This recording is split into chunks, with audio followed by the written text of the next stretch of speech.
আমার উঠান লাগতো না তুমি প্রজেক্ট করি ওখানে হয়েছে লেভেলটা চেক হয়েছে নাকি লেভেলটা চেক আর হয়েছে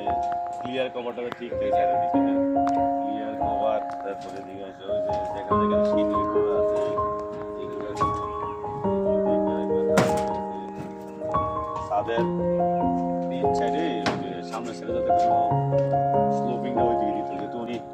একসাথে দু তিনটা ছাদ ঢালাই দিবে না যেহেতু ছাদ এটা দেওয়ার পরে কভার একটা ঠিক নাই আচ্ছা ছাদে পানি না আটকায় পানি না আটকে স্থগিত হইলে আমার 5 ইঞ্চি ঠিক রেখে তারপরে স্থগিত করবে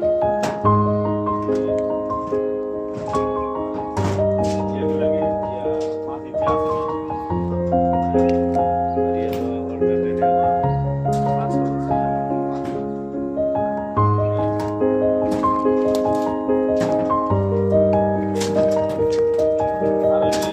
নিচে যাতে কোনো ফাঁকা না থাকে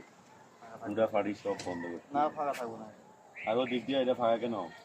ওই যে কান মারছে মাথা খাওয়ার চাইবে ও খাওয়া না খাই নাই করছে আমি খাইছি আর আছে না ডালের আগে দিয়ে ওই যে আমার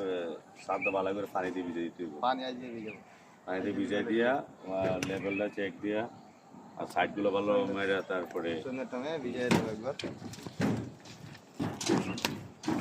আর ওই যে প্রজেক্ট গুলো বান দিতে হবে আর ব্লক দিয়ে করতে হবে হ্যাঁ বানের সমস্যা না বান আর এই বিমটা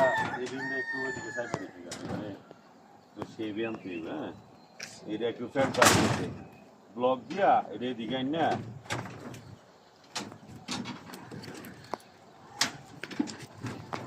লাগিয়ে করতে বুঝছ না